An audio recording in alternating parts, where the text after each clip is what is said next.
एक ब्राह्मण बूढ़े के साथ एक जवान तीर्थ यात्रा में गया था। सारांश में बता रहे हैं। ब्राह्मण तीर्थ यात्रा का इच्छुक हुआ, पर उसको लगा कि मेरे बेटे तो हैं, पर धनी होने के कारण वो विलासिता में युक्त हैं, मेरे साथ तो चलेंगे नहीं। अगर कोई जवान आदमी मिल जाए, मुझे तीर्थ यात्रा करवाए, उसे कुछ भेंट पूजा दे देंगे। एक गरीब ब्राह्मण का जवान लड़का था, बात की तो उसने कहा हमारा भी सौभाग्य होगा कि तीर्थ यात्रा होगी और आप हमारे पिता तुल्य, आपकी सेवा होगी।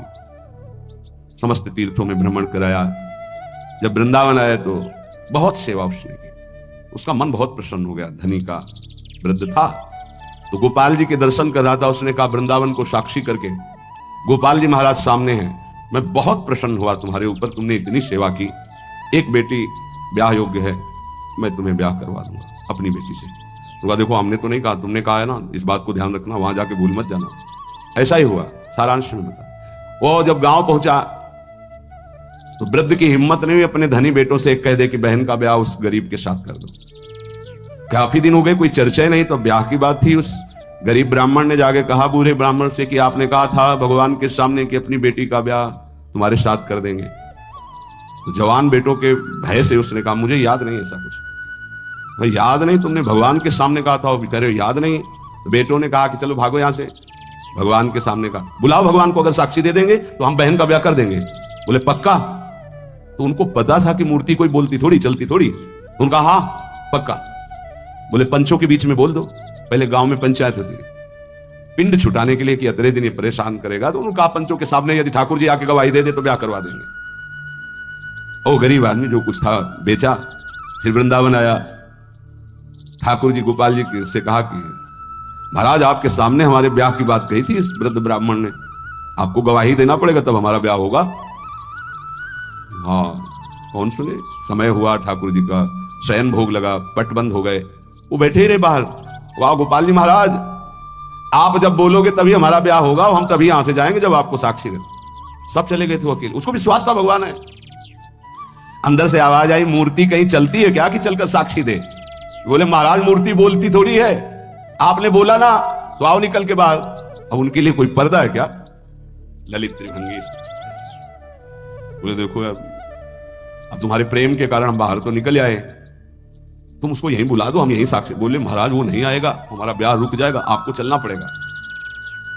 बोले चल तो देंगे, लेकिन देखो हम वृंदावन के ठाकुर हैं, हमको तो अच्छा अच्छा माखन मिश्री सब भगवान बहानेबाजी। बोले महाराज हमें पता था कि आप भोग राग के लिए कहोगे, तो हमारे पास जो संपत्ति थी बेच के आए, खूब खवाते पियाते चलेंगे महाराज।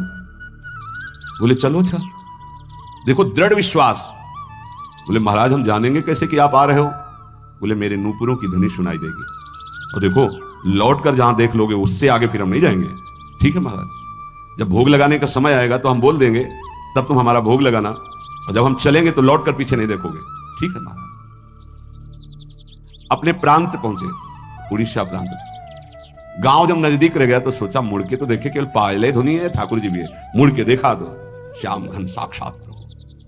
प्रभु ने कहा देखो तुमने वादा तोड़ दिया, अब हम यहां से नहीं जाएंगे। बोले महाराज अब तो कोई बात नहीं। गांव में दौड़ के गया, गोपाल जी आए, प्रभु आए साक्षी देने के लिए मेरे ब्याह के लिए। पूरा नगर दौड़ पड़ा, पंचायत के सब ने देखा प्रभु विराजमान। अब किसी की हिम्मत थोड़ी थी कि पूछ ले, जबरदस्ती उस बुड्ढे से कहा ब्याह करो भगवान वृंदावन से साक्षी। आज भी साक्षी गोपाल के रूप में भगवान विराजमान। क्या हुआ? जिसे तुम मूर्ति समझते वो चल के उड़ीसा तक गए और गवाही दी। विठल भगवान बातचीत करते थे तुकाराम जी से, नामदेव जी से, बड़े बड़े संतों से। हरिवंश महाप्रभु, सेवक जी महाराज, बनचंद महाप्रभु तक बातचीत करते थे राधा वल्लभ लाल जी। प्रगट में एक बार मोहन चंद्र जी महाराज महाप्रभु के सबसे छोटे लाडले पुत्र थे। महाप्रभु राधा वल्लभ जी की सेवा परिचर्या में थे, तो एक पात्र कटोरा था राधा वल्लभ जी की सेवा का, उसमें चरण छू गया श्री मोहन चंद्र जी का।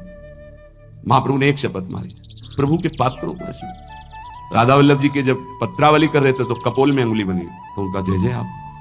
तो बोले मोहन चंद के रूप में मैं ही तो अब खेल रहा हूं अपने पात्र, तुमने वहां मारा मुझे देखो लगा। महाप्रभु ने कहा क्षमा कीजिए प्रभु, ऐसी तन्मयता मोहन चंद जी की आप में है ये मुझे पता नहीं था। महाप्रभु से बात, स्वामी जी से, बिहारी देव जी से, बिहारी जी बात करते, आज भी महापुरुषों से प्रभु बात कर। ये केवल मूर्ति छवि का विषय नहीं होता। ये अज्ञानी जीव जो है ये केवल तर्क विवाद में फंसे रहते। श्रद्धा में तर्क विवाद नहीं होता। ये तर्क विवाद जहां होने लगे, ऐसी कोई वार्ता होने लगे, श्रद्धालु उपासक को बिल्कुल हट जाना चाहिए। भगवत दर्शन किसको प्राप्त होते हैं? पहला, जो रसिक महापुरुषों के गुरुदेव के अनुसार भजन करता है, नाम जप, मंत्र जप। दूसरा, भगवत विग्रह को साक्षात प्रभु मान करके, कहो सो कहां जहां प्रभु नहीं, जब सर्वत्र प्रभु है तब तो हमने प्रभु का श्री विग्रह, अर्चा विग्रह, ये अर्चा अवतार है भगवान का, इनको विराजमान किया, साक्षात मेरे प्रभु हैं, ये बाहरी दर्शन है। तीसरा, प्रभु को अर्पित किए हुए प्रसाद के अलावा अरुचि होना, कुछ भी ऐसा जो हम प्रभु को अर्पित नहीं कर सकते वो हम नहीं पा सकते। प्रभु को अर्पित ना की हुई चाहे अमृत पड़ी हुई वस्तु हो, हमारी बिल्कुल श्रद्धा और रुचि नहीं। हमारे प्रियालाल ने नहीं पाया तो हम उसे चख नहीं सकते। ये भगवत प्राप्ति, भगवत दर्शन के लिए बहुत आवश्यक है।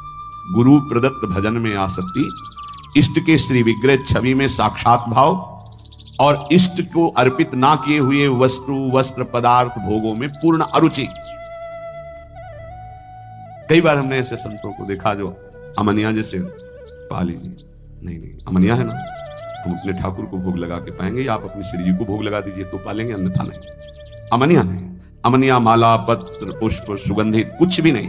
हमारा जीवन प्रसादी हो जाना चाहिए। ये बहुत ध्यान से अपनी दिनचर्या में देखिए कि कभी अमनिया मत पाइए।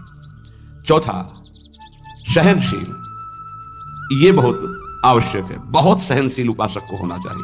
जितना सहोगे उतनी भक्ति प्रकाशित होगी। सहत सहत बाढ़े भगति, गृह तन गुरु हितगार। गुरुदेव को समर्पित जीवन और सहनशीलता, निश्चित भगवत दर्शन। चार बातों से निश्चित भगवत दर्शन हो जाता है।